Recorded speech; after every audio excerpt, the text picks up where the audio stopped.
सृष्टि बचपन से ही दिखने में सुंदर नहीं थी, लेकिन अमीर बाप की बेटी सृष्टि पर उसकी माँ जान छिड़कती। मेरी बेटी कितनी प्यारी है, भगवान सबको सृष्टि जैसी बेटी दे।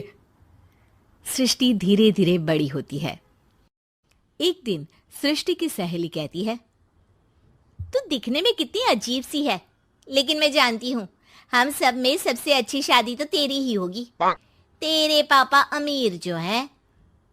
और बता नहीं सकते यार, दहेज तो हर कोई देता है, ये क्या ज्यादा ले जाएगी अपने पति के लिए? अरे बड़े शहर में कोठी है इसके पापा की। अरे पापा की है ना, कौन सी इसकी है? इसकी होती तब तो कोई भी लड़का इससे शादी कर लेता। अरे पापा की मतलब पापा की है तो मेरी ही है ना? किसने कहा? अब तेरी तो तब होगी ना जब तेरा भाई ना हो। वैसे भी शादी के बाद सारी प्रॉपर्टी भाई के नाम होती है।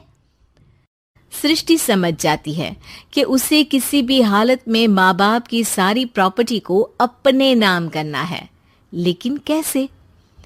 एक दिन सृष्टि का भाई शीनू कहता है, बहन क्या कर रही है? तुझसे एक बात करनी है। अरे हाँ हाँ करना, मैं तो तेरी बहन हूँ। बहन मेरी लाइफ में ना एक लड़की है, बहुत अच्छी है। मैं सोच रहा हूँ माँ और पापा से बात करूँ शादी के लिए। सृष्टि को समझ में आ जाता है कि भाई की शादी होते ही भाभी उसे एक दिन भी घर में बर्दाश्त नहीं करेगी। क्या बात है भाई, बताना कौन है वो? यार वो बहुत अच्छी लड़की है, पढ़ी लिखी है, मेरे साथ जॉब भी करती है। बस एक प्रॉब्लम है। प्रॉब्लम? क्या प्रॉब्लम है भाई? यार वो शादीशुदा है, लेकिन उसके पति ने उसे सिर्फ इसलिए छोड़ दिया क्योंकि उसके माँ बाप दहेज नहीं दे पाए। सृष्टि ये सुनकर न जाने क्यों खुश हो जाती है। अरे भाई तो क्या हुआ, लड़की तुझे तो पसंद है ना? शीनू को लगता है कि बहन उसे समझ रही है। वो इस बात से अनजान होता है कि उसकी बहन की मंशा पूरा घर हड़पने की है। सृष्टि अपनी माँ से कहती है, मम्मी मुझे तो बहुत चिंता है। पता है शीनू क्या कर रहा है? अरे क्या कर रहा है? वो तो काम पर जाता है और वापस घर आता है। नहीं ना माँ, वो यही तो नहीं कर रहा, बाकी सब कर रहा है। आपको पता है उससे प्यार है, और वो भी एक शादीशुदा लड़की से। ये क्या हो गया? मैं सोसाइटी में क्या मुंह दिखाऊंगी? अरे तेरे पापा तो यही कहेंगे कि मैंने ही उसे बिगाड़ दिया है। माँ देखो, मेरी बात मानो, पापा पर भी विश्वास करने की जरूरत नहीं है। अब आप ही बताओ, पापा इतनी देर घर के बाहर रहते हैं क्यों? बोलो। अरे बेटा वो तो नौकरी करते हैं ना। तू बहुत भोली है माँ। पापा का ऑफिस तो 7 बजे खत्म हो जाता है, लेकिन देखो कितनी देर से आते हैं। अरे नहीं नहीं बेटा, ऐसी कोई बात नहीं है। सृष्टि माँ को एक औरत से बात करते पिता की फोटो दिखाती है। देखो माँ कैसे हैं पापा। मैं ना कहती थी कि पापा सही नहीं है। मैं तेरे पापा से बात करूंगी, दे फोटो मुझे। ओ माँ, वो तो डिलीट हो गई। लेकिन चल, तूने तो देख लिया ना। पापा से बाद में बात कर लेना, और हाँ मेरा नाम बिल्कुल मत लेना। हाँ माँ।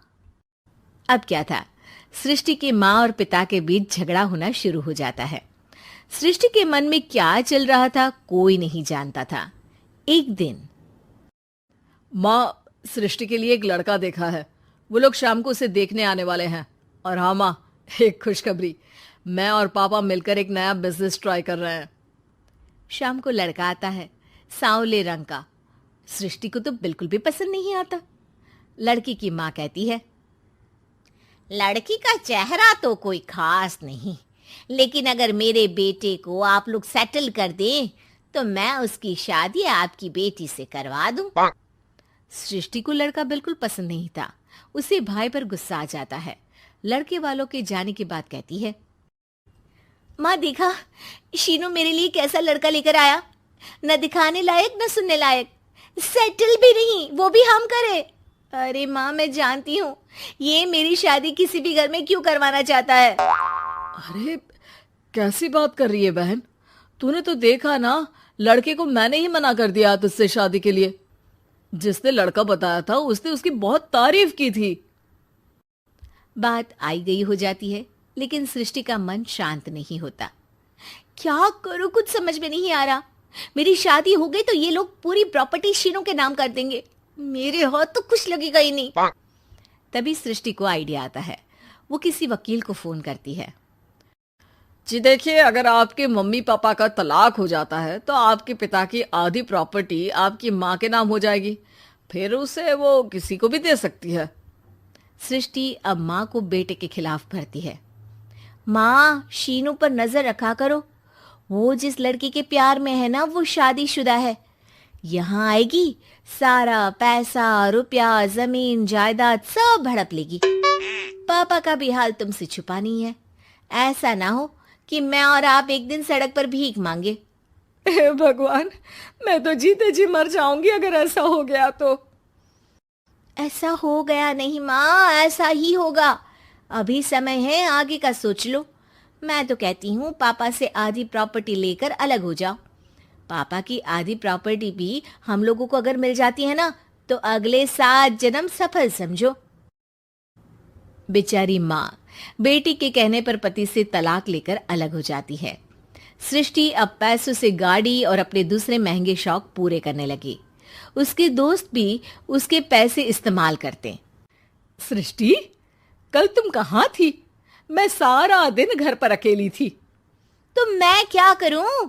मैंने ठेका तो नहीं लिया है ना तुम्हें संभालने का। माँ को सृष्टि से ये उम्मीद नहीं थी। वो बैठकर रोने लगती है।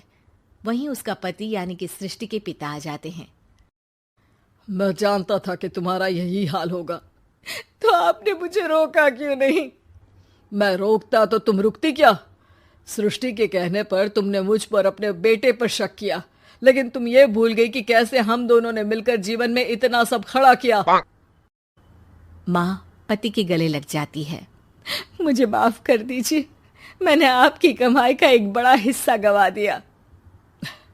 कोई बात नहीं, तुम साथ हो तो मैं ऐसी 7 प्रॉपर्टी खड़ी कर दूंगा। तभी वहां सृष्टि आ जाती है रोते हुए। माँ, मयंक ने मुझे छोड़ दिया। वो बोल रहा था जब तक मेरे पास पैसे थे तब तक ही वो मेरे साथ था।